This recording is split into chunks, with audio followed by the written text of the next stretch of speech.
반갑습니다.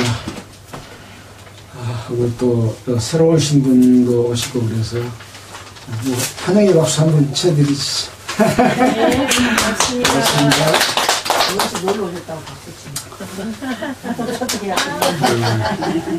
오늘이 예수님이 이 땅에 오신 지 2025년이 지난 1월 19일입니다. 이렇게 서기를 쓰는 것은 예수님이 역사의 주인이라는 그런 의미가 있는 거 아시죠? 그래서 예수님이 이 땅에 오시기 전을 비포 크리스터, 예수님 오시기 전, 그러고 예수님 오신 이유를 AD라고 이렇게 명칭을 합니다. 지금 세계적으로도 여러 가지 전쟁 상황이 계속되고 있는 그런 어려운 가운데 있습니다. 인류의 역사가 시작된 이후에 수많은 전쟁들이 있었고 그 전쟁으로 많은 사람이 참 영문도 모르게 죽어갔던 사람들이 너무나 많은 비참한 역사들이 있습니다.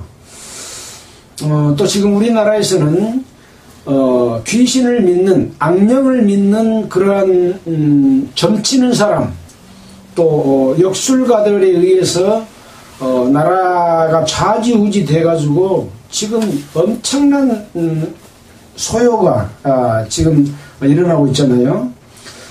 이런 것들은 우리가 성경에서 보면 요압 왕 때 이세벨이라고 하는 바알신을 섬기는 이세벨이 바알 선지자 240명과 또 다른 선지자들, 아스다로 신을 섬기는 선지자들도 이렇게 해가지고 이스라엘 나라를 아주 다른 신, 바알에 의한 신의 그 나라로 만들므로 말미암아 하나님 앞에 큰 벌을 받았던 그런 역사가 있지 않습니까? 그래서 하나님께서는 우주 만물 가운데 충만하시고 인류의 역사를 주관하시지만 에덴 동산에서 마귀가 침투해서 하나님과 사람 사이의 관계를 끊어놓고 사람들은 마귀를 쫓는 그런 삶으로 말미암아 인류의 역사 속에 수많은 전쟁과 범죄들이 일어나고 하나님 없이 스스로 살아가는 그런 세상이 된 것이죠.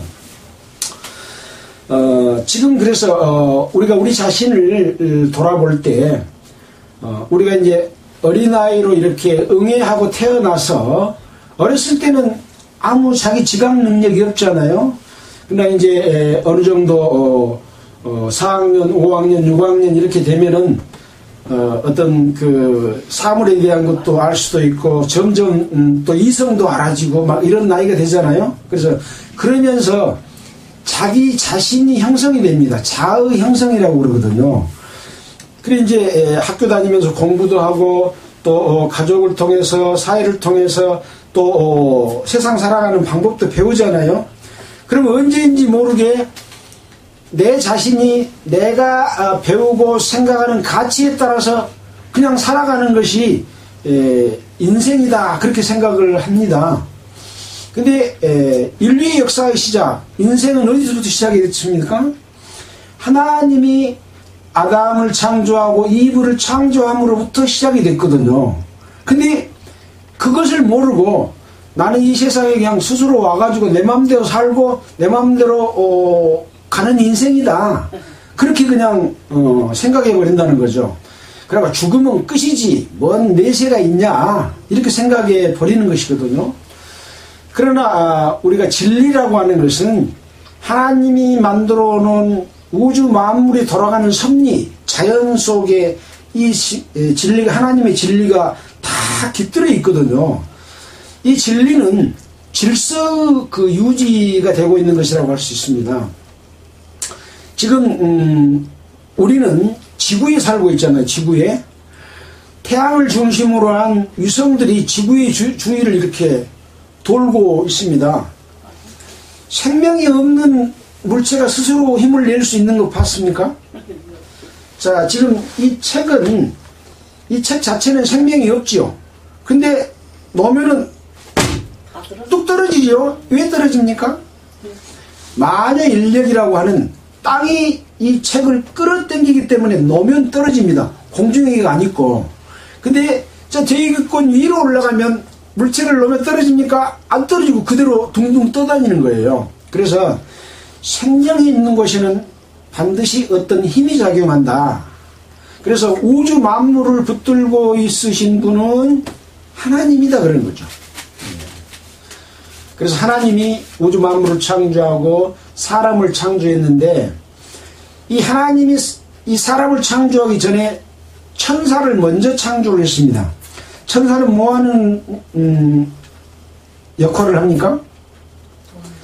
하나님의 불이신 영입니다. 그래서 우주 만물을 창조할 때도 천사들을 통해서 역사하고 일하게 했는데 이 천사 중에 미가엘 천사죠. 미가엘 천사가 지극히 높은 자와 비길이라. 하나님 왜 나를 시켜? 나는 하나님 시킨 거 듣지 않고 하나님과 싸우겠다 해가지고 하나님이 천사를 부리는 영에서 내어 쫓아가지고 공중권세를 잡은 자가 됐거든요. 이것이 바로 마귀라고도 하고 사단이라고 하고 에덴 동산의 뱀 속에서 역사해서 아담을 꼬였던 그 천사가 바로 사단입니다. 사단. 그래서 에덴 동산에 하나님이 아담을 만들어 놓으니까 천사가, 이 타락한 천사가 하나님과 사람과의 관계를 끊어버리고 사람을 나를 따르게 하려고 계획을 하고 있는 거죠. 그래서 하나님께서는 에덴 동산을 창설하시고 동산에 있는 모든 실과 이런 것들을 다 따먹고 살 수 있도록 되었어요. 그때 당시는 뭐 짐승을 잡아먹고 이런 게 아니라 하나님이 주신 과일을 먹고 살 수 있도록 그렇게 해놨거든요. 근데 이제 그러면서 나가 너에게 준 이 모든 것을 다스리고 지키라 그렇게 하면서 딱 한 가지 그 말씀을 주셨습니다. 동산 중앙에 있는 선악을 알게 하는 나무의 실과는 먹지 말라. 먹는 날에는 정령 죽으리라 이렇게 이야기했습니다. 그러니까 하나님이 아담에게 모든 것을 다스리고 먹을 수 있도록 해주신 것은 축복이죠. 그 축복인데 왜 지키라고 했을까요? 돌아갈 사람이 있다는 거죠. 뺏어갈 사람이 있다는 거죠. 뺏어갈 자가 바로 타락한 천사, 뱀 속에서 역사한 마귀가 이 아담에게 준 축복을 뺏어갈 수가 있기 때문에 내가 준 것을 지키라고 하기 위해서 딱 한 가지 계명을 준 겁니다. 선악을 알게 하는 나무의 실과는 먹지 말라. 먹는 날에는 정령 죽으리라. 근데 그 선악과를 따먹었는데 죽었나요? 안 죽었나요? 안 죽었어요.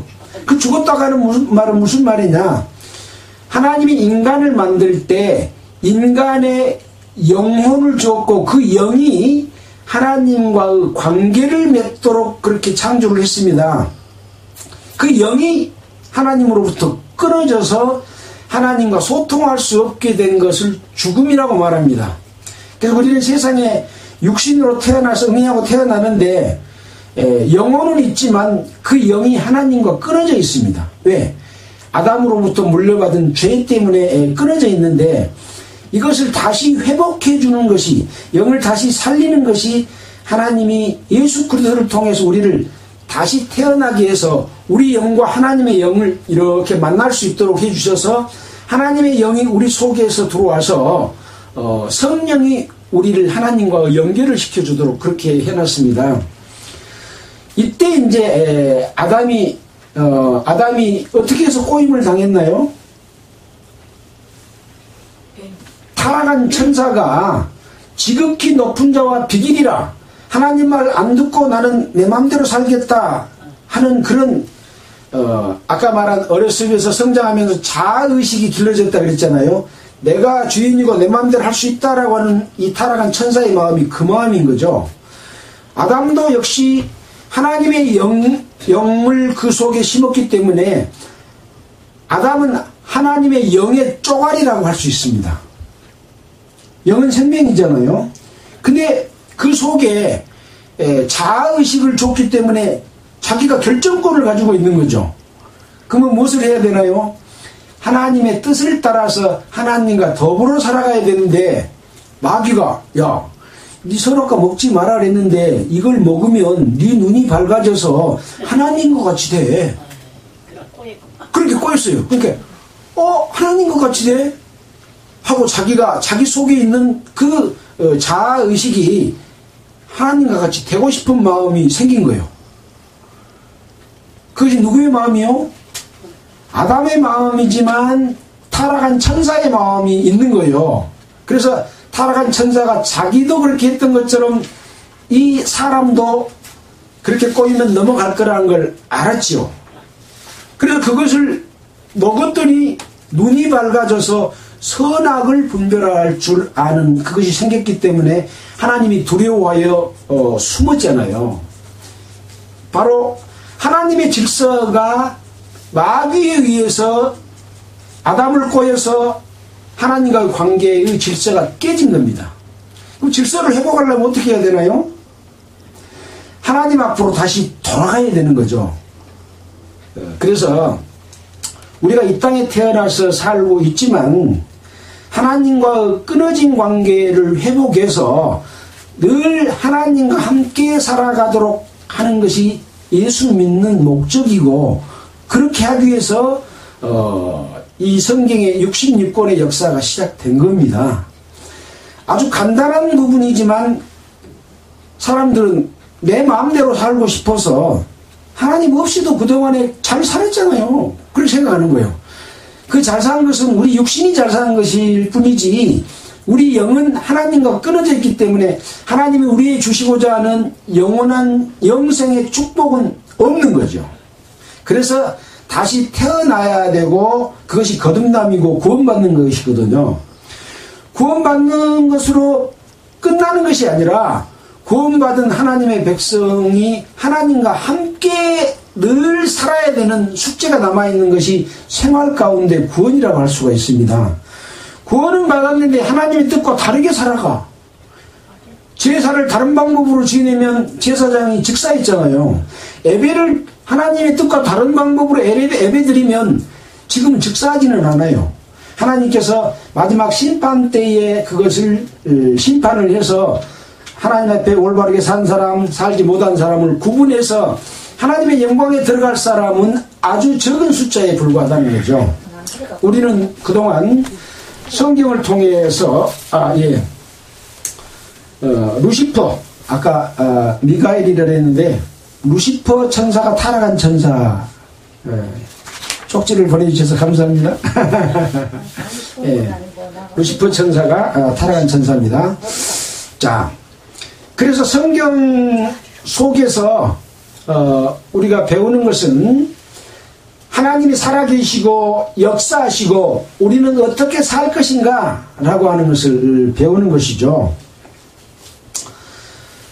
창세기부터 인류의 역사가 시작이 돼서 많은 사람들이 이렇게 번성을 했잖아요.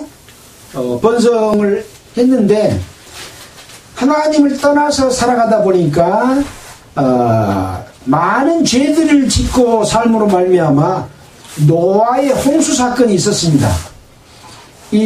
좀 누우실 건데 뭘 좀 깔아드리고.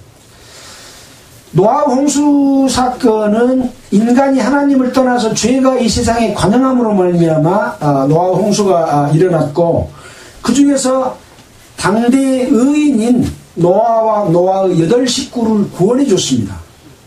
마찬가지입니다.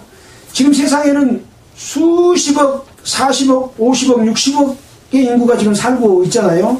그렇지만 이 세상에 심판을 하게 되면 노아의 8 식구가 구원이 되는 것처럼 아주 적은 숫자가 구원을 받아서 하나님의 나라에 들어가게 될 것이거든요. 그래서 우리는 이러한 죄들이 무엇인지, 하나님의 뜻이 무엇인지를 알아야 되는 거죠. 노아의 8 식구 중에 이 노아의 아들 중에 셈과 함과 야벳, 그리고 그 부인들, 그러면 6명이죠. 노아의 부인하면 8명이잖아요. 이 8명이 구원을 받았고, 노아는 죽고 셈과 함과 야벳에 의해서 전 인류가 퍼져나갔습니다. 그러니까 우리는 셈의 후손이거든요. 함의 후손은 아프리카 사람들, 야벳의 후손은 백인종들이 야벳의 후손입니다. 그래서 우리는 큰아들인 셈의 후손인 거예요. 여러분들은 다 성이 있잖아요. 이 성은 바로 내가 살아 내려오면서 위에 조상이 누군지를 모르니까 중간에 어떤 사람이 우리 조상이 누구냐 하고 따지고 가도 길이 없으니까 박씨는 이렇게 아래서 태어났다라고 말을 하고 각 성별로 전부 이 말하자면 가짜 족보를 만들어 가지고 이것이 우리 조상이다라고 섬기는 것이지 실제로는 누구의 후손입니까? 셈과 함과 야벳의 후손이다. 이것은 인류의 역사 속에서도 그것을 세 사람의 후손 맞다라고 하고 있는 겁니다. 그래서 노아의 그 홍수에 관한 것도 성경적으로 사실이고 또 그로 인해서 인류의 역사가 퍼진 것도 사실입니다. 그 다음에 있었던 사건들이 바벨탑 사건이고 소돔과 고모라 사건이잖아요. 바벨탑 사건은 이렇게 홍수로 인해서 구원해 준 사람들이 퍼져나가면서 자 이제는 홍수 같은 그런 큰 일이 일어날지라도 우리는 우리의 힘으로 흩어짐을 면하자 하고 쌓은 것이 바벨탑이에요. 하나님 없이도 우리는 살아갈 수 있어. 사람의 방법으로 우리가 흩어짐을 면하자. 그래서 돌을 대신해서 벽돌로 또 진흙을 대신해서 역청으로 인위적인 방법, 사람의 방법으로 하나님 없이도 살아갈 수 있다고 하는 것에 대한 심판이 바벨탑을 쌓지 못하도록 딱 흩어버렸습니다. 이때 언어가 혼잡이 됐습니다. 처음에는 전부 같은 언어를 썼는데 이 혼잡시킴으로 말미암아 각기 다른 말로 말을 해서 말이 같은 사람들끼리 퍼져서 살게 되는 인류의 역사의 시작이 된 거죠. 자, 이런 삶을 통해서 이제 이 세상에 많은 사람들이 퍼졌고 하나님께서는 에덴 동산에서 사람이 마귀를 따라서 가버림으로 말미암아 하나님과 관계가 끊어졌잖아요. 그래서 하나님이 다시 에덴 동산에서 만들어놨던 아담을 다시 돌이켜서 하나님과 함께 살 사람을 계획하신 것이 아브라함과 언약입니다. 그래서 아브라함과의 언약, 아브라함과 이삭과 야곱을 통해서 하나님이 인간을 구원하기 위한 역사를 시작한 겁니다. 그 이전에는 하나님의 백성이 아담 이후로는 하나님의 백성이라는 말은 없어요. 언제 하나님의 백성이라는 말이 생겼습니까? 이 야곱은 이스라엘인데 이스라엘의 12아들들과 야곱이 애굽 땅으로 가서, 애굽 땅은 세상을 의미합니다.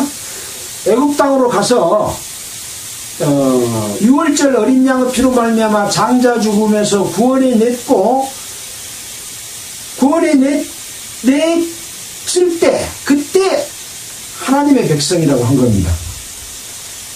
그러니까 지금 이 세상에는 그냥 하나님하고 관계가 끊어진 사람이 살고 있잖아요.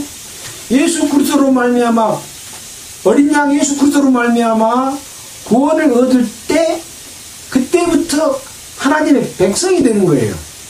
그 이전에는 하나님의 백성이 아니고 세상 마귀에 속해 있는 사람들인 거죠. 이스라엘도 애굽에 있을 때는 하나님의 백성이 아니었어요. 다만 뭐였냐? 하나님의 약속이 아브라함과 이삭과 야곱을 통해서 이어지고 있을 뿐이었지 그때는 하나님의 백성이 아니었습니다. 그래서 이스라엘 백성을 이끌어내면서 하나님의 백성이다라고 하는 거죠. 그래서 하나님의 백성이 되면 우리도 성령이 우리 안에 들어오게 되고 또 세례를 받잖아요. 세례는 뭡니까? 예수 그리스도와 함께 우리가 죽었다가 3일 만에 부활했다 하는 것이 세례거든요. 이스라엘이 출애굽해서 홍해에서 세례를 받았다, 그렇게 성경은 이야기하고 있습니다.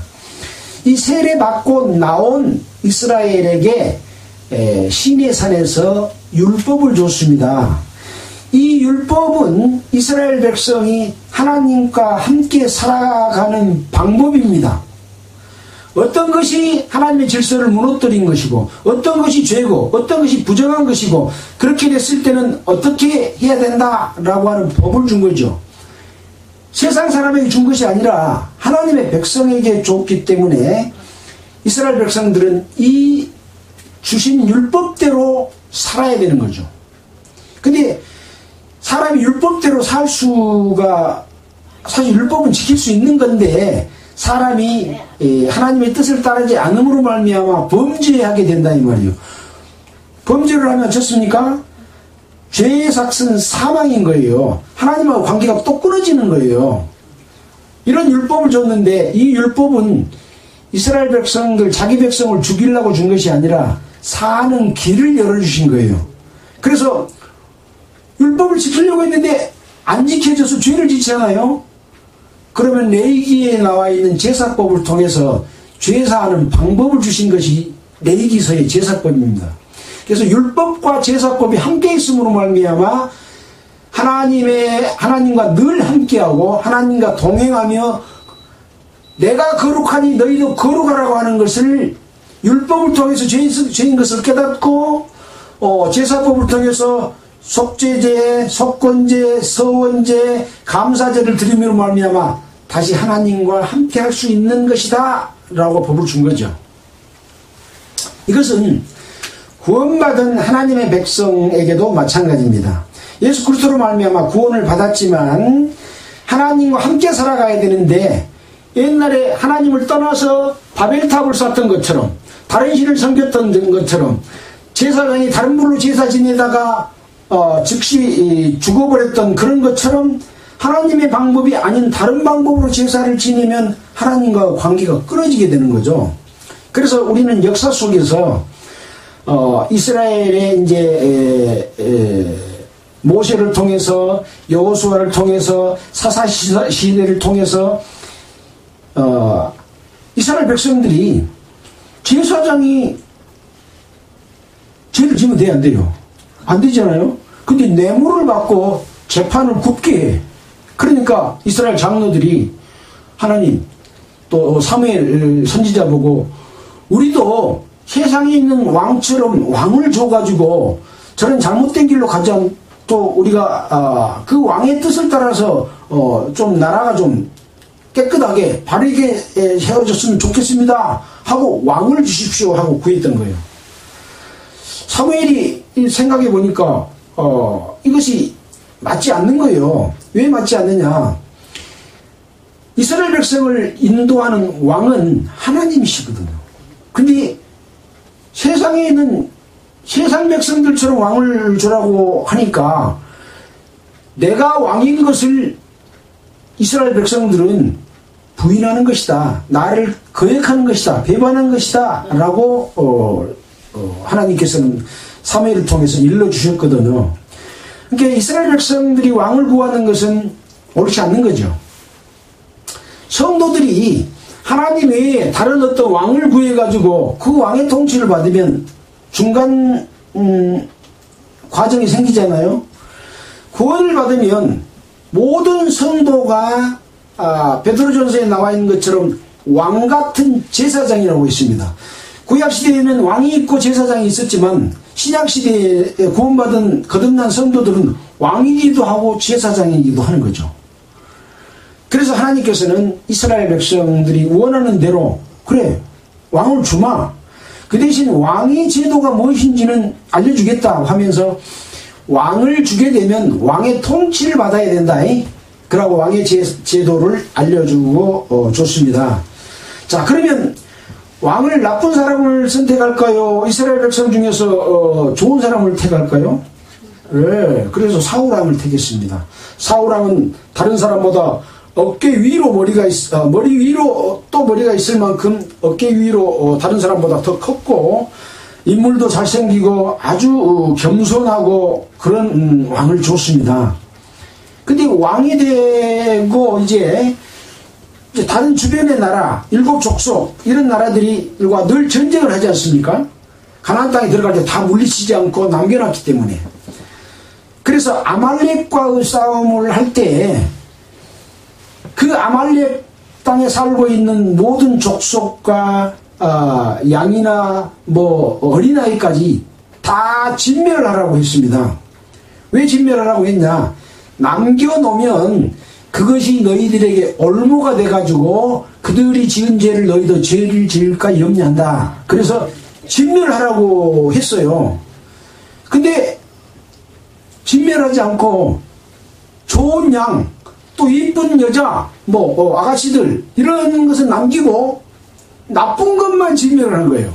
그러니까 사무엘 선지자가 이제 이스라엘에 딱 보니까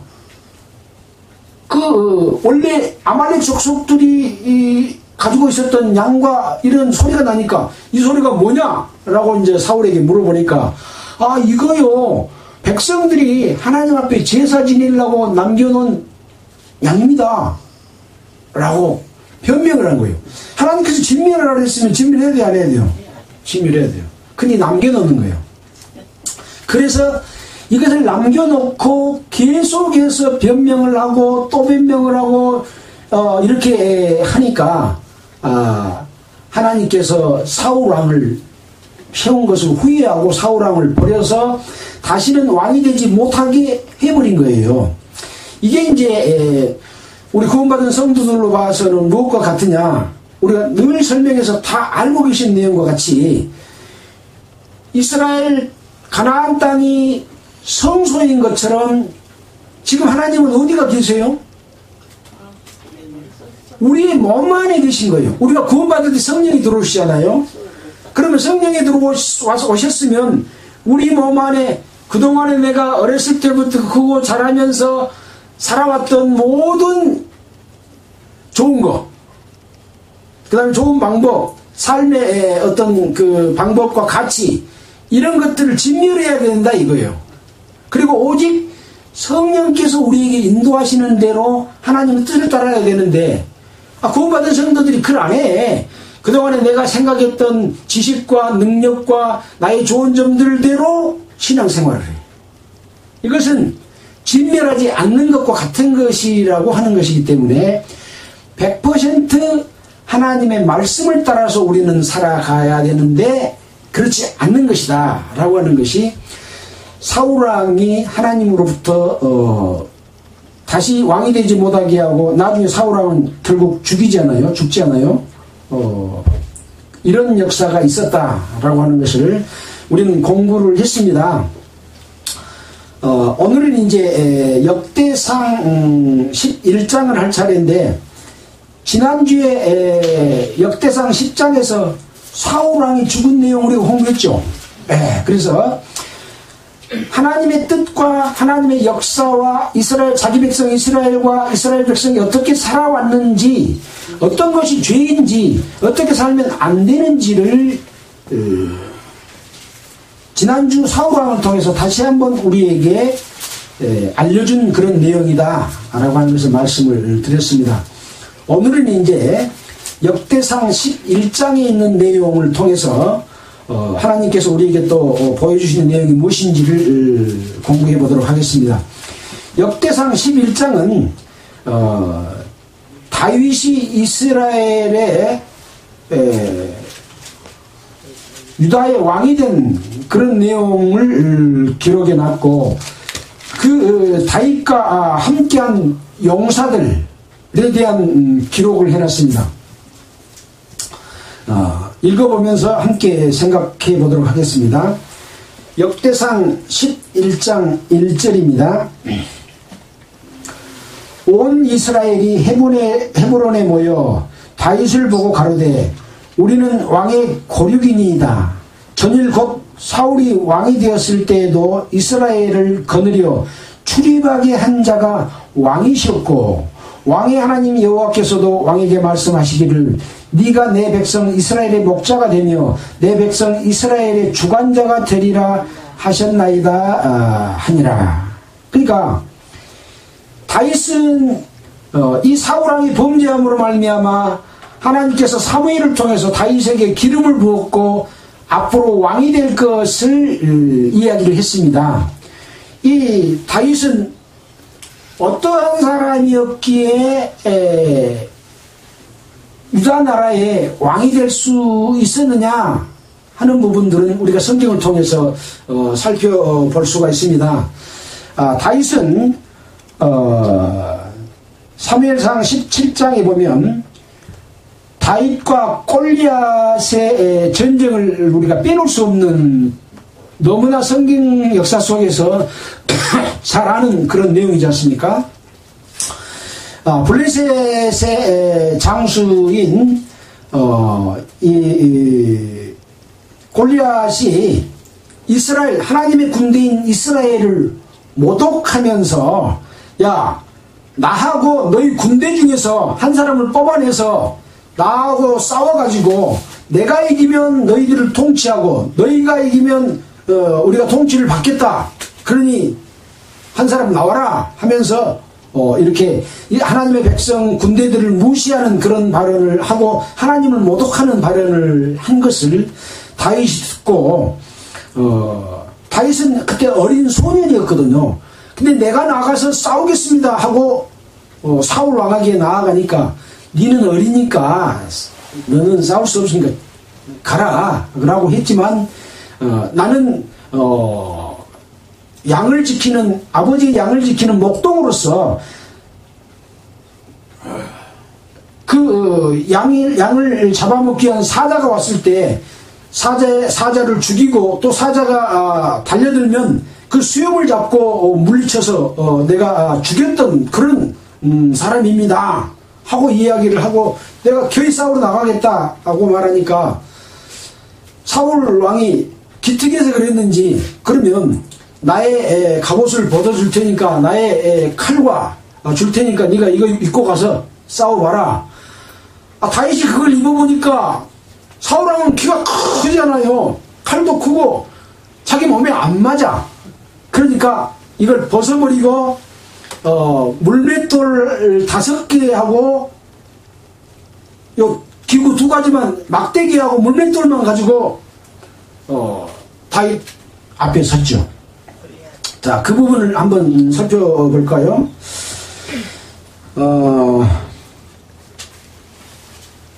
사무엘상 17장 18절.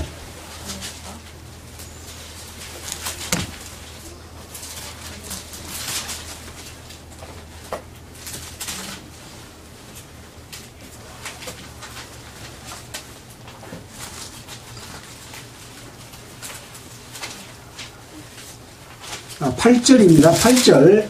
8절에 보면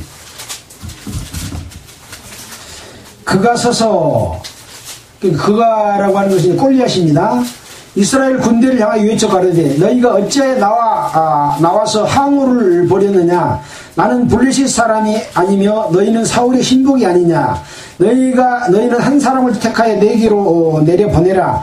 그가 능히 싸워서 나를 죽이면 우리가 너희 종이 되겠고 내가 이기어 그를 죽이면 너희는 우리 종이 되어 우리를 섬길 것이니라. 이렇게 이제 이야기를 한 내용이 아까 말씀드린 그런 내용이잖아요. 자, 그래서 이제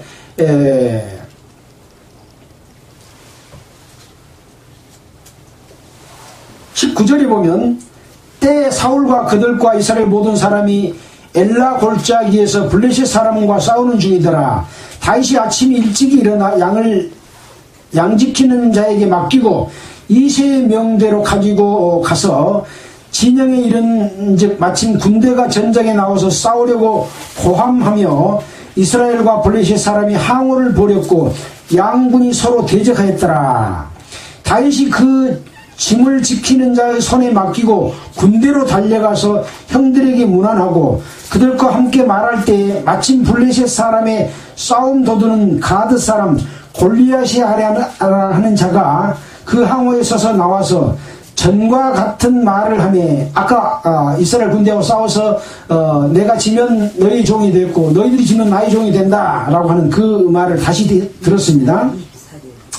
이스라엘 모든 사람이 그 사람을 보고 심히 두려워하여 그 앞에서 도망하여 더러는 가로되 너희는 이 올라온 사람을 보았느냐. 참으로 이스라엘을 모욕하려 왔도다. 그를 죽이는 사람은 왕이 많은 재물로 부하게 하고 그 딸을 그에게 주고 그 아비의 집을 이스라엘 중에서 자유케 하시리라. 이렇게 이제 이야기를 했고, 이제 다윗에게 나아가서 이제 다윗이 사울에게 나아가서 한 말은 31절 이후에 기록이 되어 있습니다. 사울이 다윗에게 이르되 네가 가서 블레셋 사람과 싸우기에 능치 못하리니 너는 소년이여 그는 어려서부터 용사이다. 이게 골리앗은 어려서부터 용사고 기고로 장자인데 너는 소년이라 싸우지 못한다. 그러니까 이제 다윗이 아까 말한 대로 아비의 양을 지킬 때에 사자나 곰이 와서 양떼에게 새끼를 옮기면 내가 따라가서 그것을 치고 그 위에서 새끼를 건져내었고 나를 해하고자 하면 그 수염을 잡고 쳐 죽였다 라고 말한 거죠. 자, 그래서 이제 사울왕이 갑옷을 줬는데 그것을 입지 않고 버리고 39절에 보면 다윗이 칼을 군복이 차고는 익숙치 못함으로 시험적으로 걸어보다가 사울에게 고하되 익숙치 못하니 이것을 입고 가지 못하겠나이다 하고 벗고 손에 막대기를 가지고 시내에서 매끄러운 돌 5을 골라 자기 목자의 제구 곧 주머니에 넣고 손에 물매를 가지고 블레셋 사람에게로 나아가지나. 이렇게 해서 나아갔잖아요. 여기서도 우리가 볼 수 있는 것은 뭐냐면 일반적으로 사람들이 싸우는 전쟁의 모습, 투구를 쓰고 갑옷을 입고 칼을 차고 힘이 센 사람이 이겨서 승리를 하잖아요. 근데 다윗은 그거 다 버리고 그동안에 양을 지켰던 물맷돌하고 이 막대기 휘두르는 막대기만 가지고 간 거죠. 막대기는 무엇을 의미합니까? 하나님의 지팡이를 의미합니다. 모세가 막대기를 통해서 기사와 이적을 행했잖아요. 홍해를 갈랐잖아요. 물맷돌은 무엇을 의미할까요? 산돌이신 예수 그리스도를 의미하기도 합니다.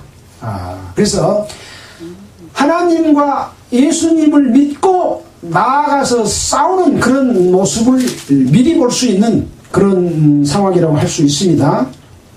자, 그래서 이제 그 이후에는 다윗이 골리앗을 이기는 내용이 나와 있습니다.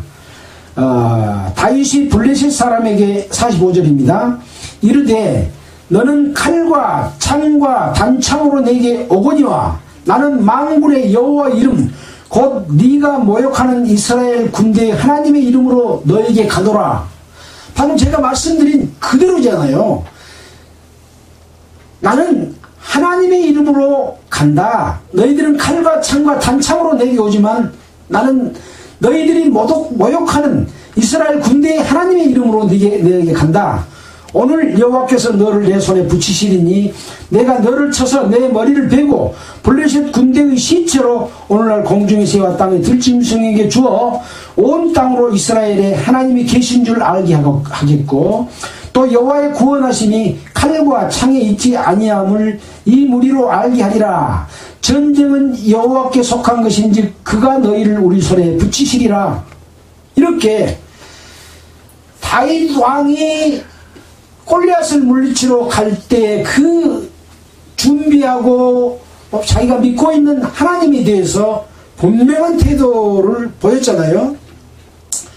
우리가 신앙생활을 하면서 살아갈 때에도 세상 종교인들이 섬기는 하나님의 방법으로 살지 아니하고 섬기지 아니하고 성경에 기록된 율례와 계명과 하나님이 주신 방법대로 성령의 역사에 따라서 순종하며 살아야 된다. 그러니까 우리를 싸움을 해주신 분은 예수님이고 하나님이다.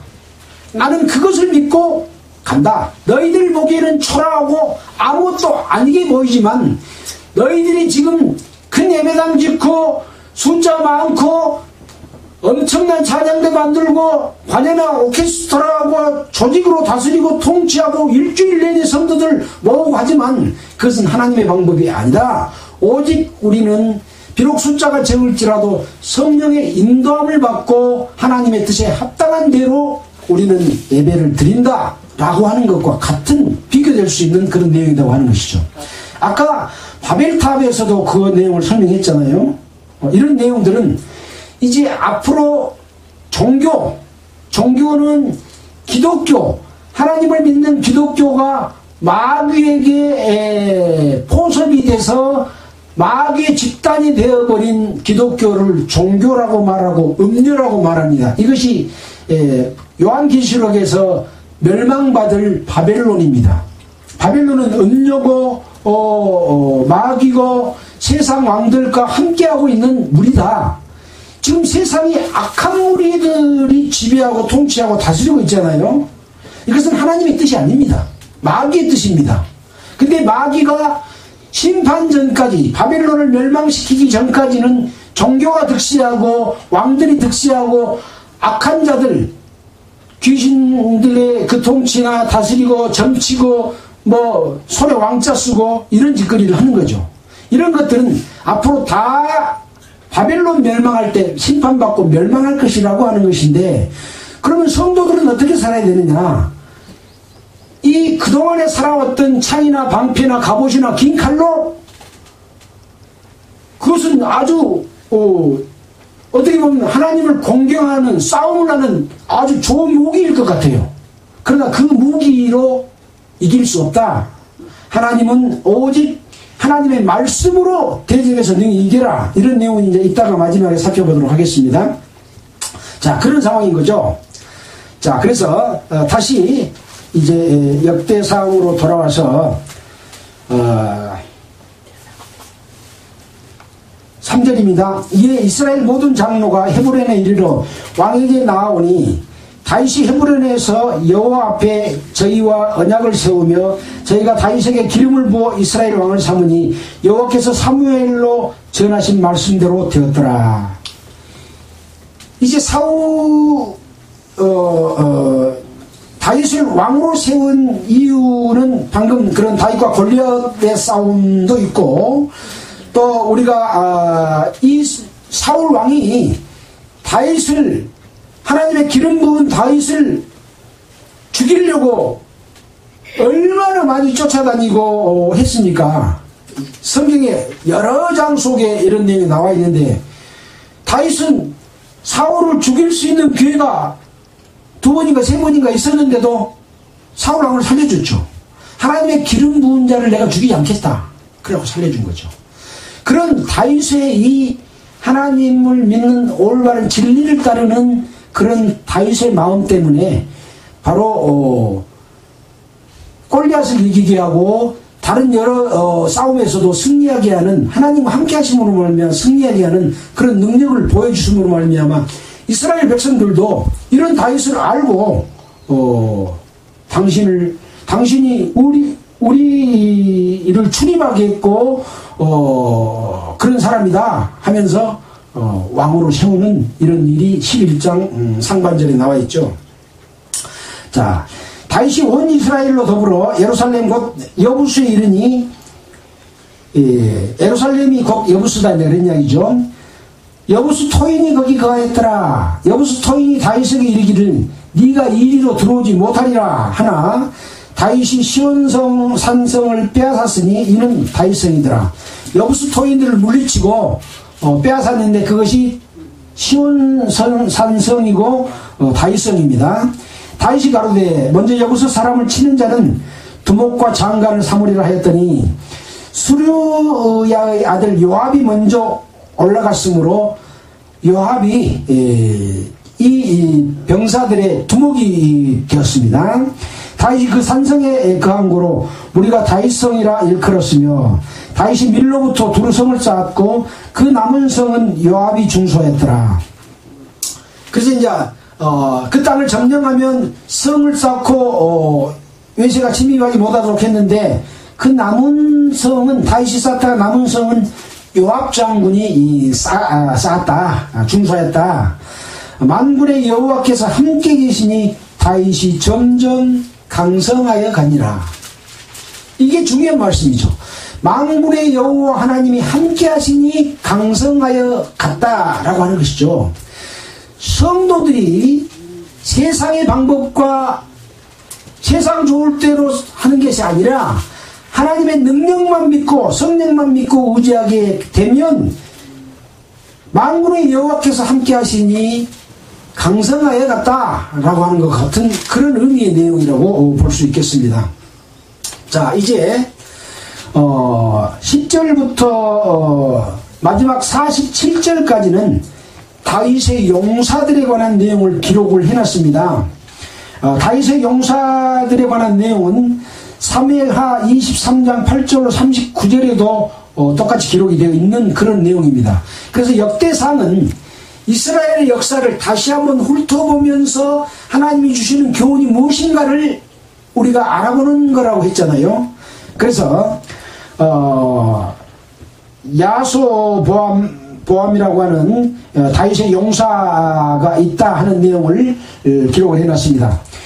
다윗에게 있는 용사의 수요가 이러하니 학몬의 아들 야소보암은 30인의 두목이라 저가 창을 들어 한때에 300인을 죽였고, 이렇게 이제 그 큰 용사다 라고 해놨고, 또 그 다음에 12절에 그 다음은 야옷 사람 도도의 아들 엘르아살이니 세 용사 중에 하나다 라고 했고, 14절에 보면 제가 그 밭 가운데 서서 그 밭을 보아하여 블레셋 사람을 죽였으니 여호와께서 큰 구원으로 구원하심이었더라. 그래서 다윗의 용사 야소보암과 엘르아살 이런 모든 사람들이 용사로서 역할을 할 수 있었던 것은 여호와께서 큰 구원으로 구원하셨기 때문이다 라고 하는 거죠. 자, 그 다음에 이제 32목 중 3사람이 또 언급이 되어 있고, 20절에 보면 요압의 아우 아비새는, 아까 요압은 누구라고 그랬습니까? 아까 맨 먼저 선봉에 서서 시온상을 빼앗을 때 나아가는 자를 두목으로 세웠잖아요. 그 두목이 요압이고, 또 다윗의 남은 성을 건축했던 그 요압의 동생이 바로 아비새입니다. 아비새가 이제 20절에 언급이 되어 있습니다. 아비새는 그 3인의 두목이라 저가 창을 들어 300인을 죽이고 그 3인 중에 이름을 얻었으니 저는 둘째 3인 중에서 가장 존귀하여 저희의 두목이 되었으나 그러나 첫째 3인에게는 미치지 못하니라. 첫째 3인, 아까 싸웠던 그 3인들이 더 강했다라고 하는 내용을 이야기하고 있고, 자, 그 다음에 이제 분하야가 22절에 언급이 되어 있습니다. 갑스엘 용사의 손자 여호야다의 아들 분하야는 호용한 일을 행한지라 저가 모압 이스라엘의 아들 둘을 죽였고, 또 눈 올 때에 함정에 내려가서 한 사자를 죽였으며 또 장대한 애굽 사람을 죽였는데 그 사람은 키가 5규빗이요 그 손에 든 창이 배틀채 같으나 저가 막대기를 가지고 내려가서 그 애굽 사람의 손에서 창을 빼앗아 그 창으로 죽였더라. 바로 분하야도 그 다윗의 용사들 속에 속한 그런 사람이다 라고 야소보암, 엘르아살, 아비새, 분하야를 다윗의 용사들로 이렇게 기록을 해놨습니다. 자, 그 다음에 25절 이후에는 또 군중의 큰 용사는 누구누구다 하고 86명을 이름을 기록해놨고, 하셉의 아들들이라고 하는 내용이 기록되어 있어서 하셉의 아들들이면 몇 명이겠습니까? 모르죠. 아들들 그러면 몇 명 이상이 돼야 돼요? 2명 이상이죠. 그래서 86명에 2명을 보태면 88명 이상이다. 다윗의 또 군중의 큰 용사가 이런 사람들이다 하고 일일이 이름을 다 써놨습니다. 이렇게 이름을 다 쓸 때는 무엇을 생각해야 된다고 그랬습니까? 소설이 아니라 역사를 기록해놨다. 하나님이 이스라엘을 통해서, 유다를 통해서 다윗의 용사들이 이러한 사람이 있었다라고 사실을 계속 기록했다라고 하는 의미가 있다, 그런 말씀을 드렸잖아요. 자, 우리는 오늘 다윗이 왕이 된 것과 왕이 된 배경, 다윗은 어떤 사람이었는가, 하나님을 공경하고 믿고 그동안에 창과 칼로 물리쳤던 것이 아니라 지팡이와 물맷돌, 예수 그리스도와 하나님의 능력만을 가지고 믿고 의지하고, 너희들은 창과 칼로 나오지만 나는 너희들이 모욕하는 하나님의 이름으로 나왔다 라고 하는 그 다윗이 왕이 된 내용과 그 용사들에 관한 내용을 살펴봤습니다. 용사, 그러면 누구하고 싸움을 합니까? 하나님의 백성의 대적과 싸우잖아요. 지금의 이 세상에 있는 예수 그리스도를 믿는 성도들과 싸움은 누구하고 싸움입니까? 우리가 자주 살펴보는 내용입니다. 에베소서 6장 보고 마치도록 하겠습니다. 에베소서 6장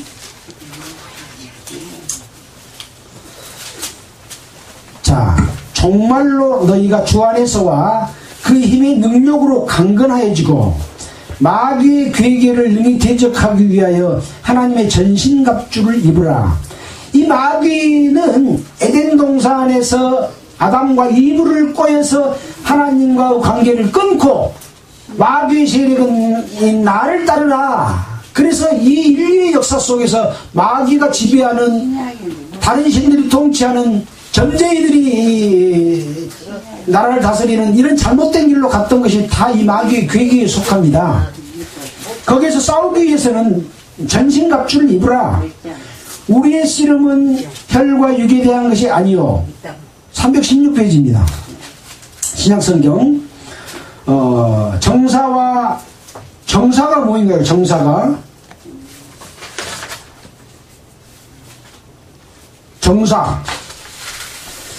정사는 정치정사, 일사자입니다. 정치하는 것을 의미합니다. 이 세상의 권력 가진 자들의 정치, 또는 종교 집단의 권력 가진 자들의 정치, 이게 정사입니다. 정사. 권세, 마찬가지입니다. 정사를 가진 자는 왕이나 또 종교 지도자가 되면 권세를 갖지 않아요?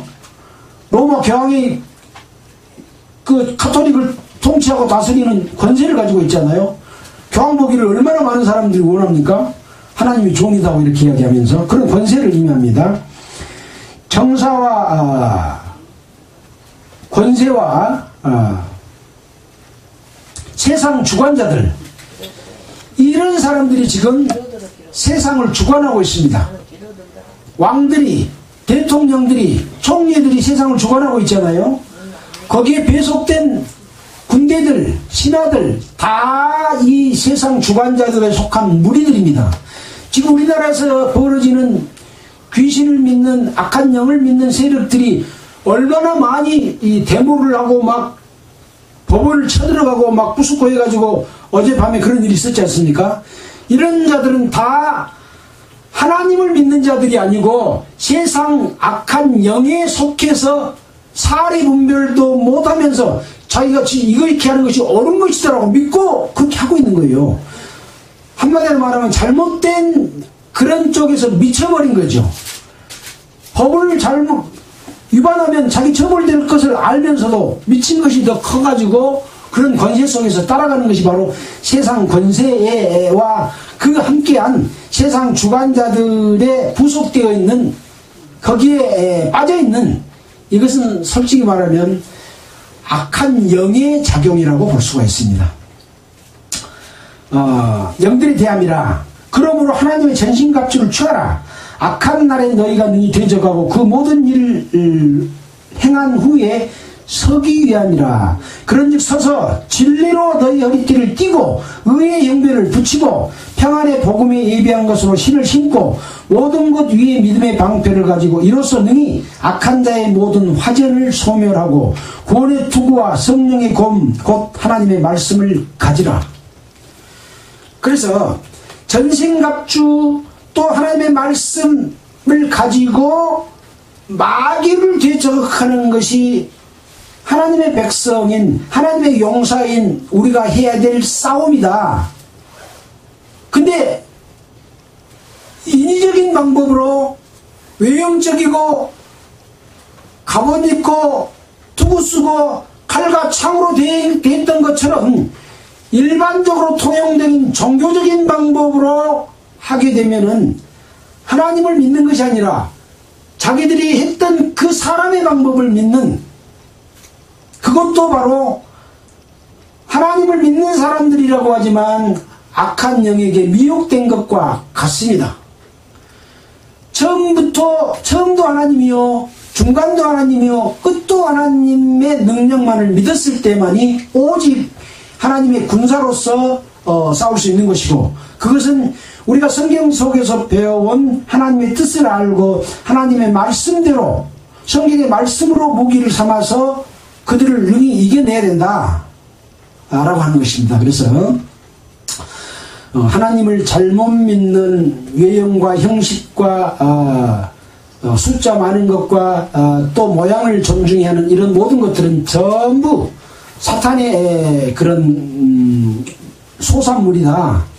우리가 성지순례 갔을 때 이스라엘에 가서 보면 예수님이 흔적이 있는 곳마다 교회당을 멋지게 지놓고 거기서 빌고 기도하고 그러고, 또 로마 캐톨릭을 가서 보더라도 엄청난 미술품과 조각품을 장식해가지고 웅장한 소리가 나도록 하는 이런 모든 것들은 하나님의 방법이 아닌 거죠. 마귀의 방법이고 외형과 형식적인 그것을 존중히 여기고 섬기는, 그것이 하나님을 공경하는 방법이라고 하는 것은 금송아지를 만든 것과 같은 것이기 때문에 오직 눈에 보이지 않는 하나님의 능력만을 의지고 나아갈 때 올바른 신앙생활을 할 수 있는 것이고, 마지막 심판 때에 이 사람들이 주님의 거룩한 무리로서 남게 되고, 나머지 타락한 하나님의 방법이 아닌 다른 방법으로 섬겼던 자들은 하나님의 영광에 들어가지 못할 심판이 요한계시록에 예비되어 하는 말씀을 드립니다. 제가 드린 말씀은 하나님의 말씀은 아니잖아요. 제 말이잖아요. 저는 성경에 있는 하나님의 뜻을 여러분들에게 전해주는 것에 불과하기 때문에 제 말이 틀린 말이 나올 수도 있습니다. 그러나 성경으로 하려면 어찌해야 돼요? 성경을 봐야 돼요? 안 봐야 돼요? 봐야 됩니다. 하나님께 기도하고 성경을 보면서 하나님의 말씀에 따라서 살아가는 여러분이 되시기를 바라면서 마치겠습니다. 기도드리겠습니다. 하나님 아버지 감사합니다. 성경 66권 속에서 하나님의 역사하시는 하나님의 뜻이 다 나타나 있고 기록되어 있습니다. 그러나 하나님을 믿는다고 하는 사람들마저도 이 하나님의 뜻을 알지 못하고 세상적으로 해왔던 방법, 또 종교적으로 해왔던 방법들로 예배드리고 있는 그런 타락된 종교가 너무나 많습니다. 이들을 불쌍히 여겨주시고 그 가운데 정말로 하나님의 뜻대로 살기를 원하는 자들을 이끌어내 주셔서 하나님의 올바른 길로 나아갈 수 있도록 도와주시옵소서. 또한 이 말씀을 인터넷으로 듣는 모든 사람들에게도 동일한 은혜로 함께해 주셔서 결국 하나님의 축복에 들어가는 자들이 되도록 주님 인도해 주시길 원하면서 우리를 구원해 주신 예수 그리스도의 이름으로 기도해 드렸습니다. 찬송가는 93장 하겠습니다.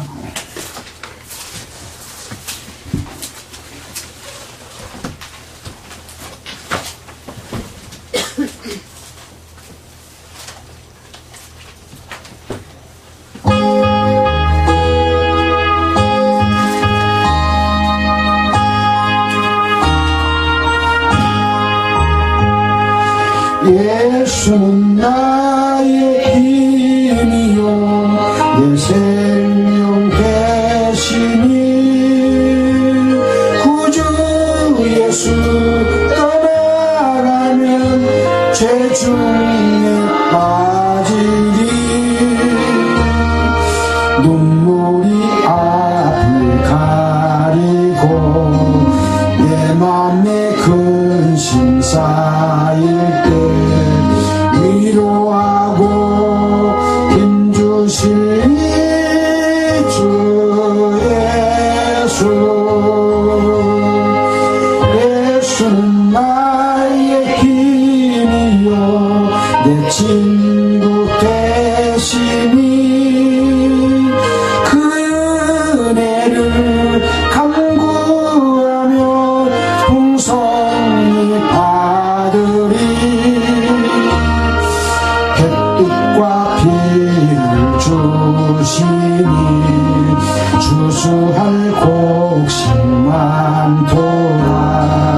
귀한 열매 있는 이 주 예수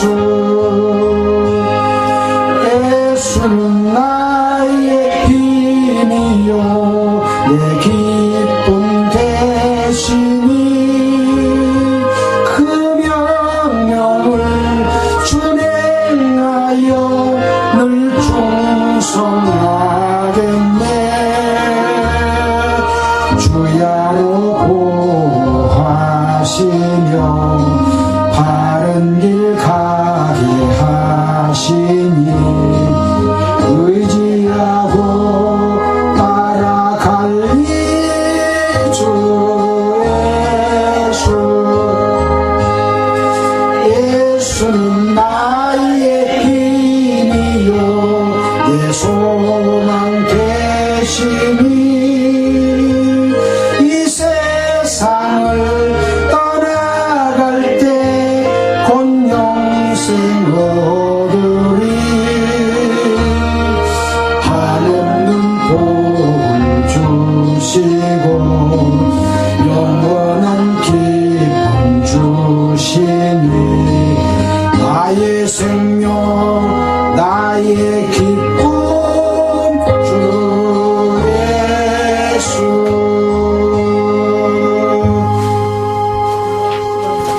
예, 듣느라고 수고하셨습니다. 마치겠습니다.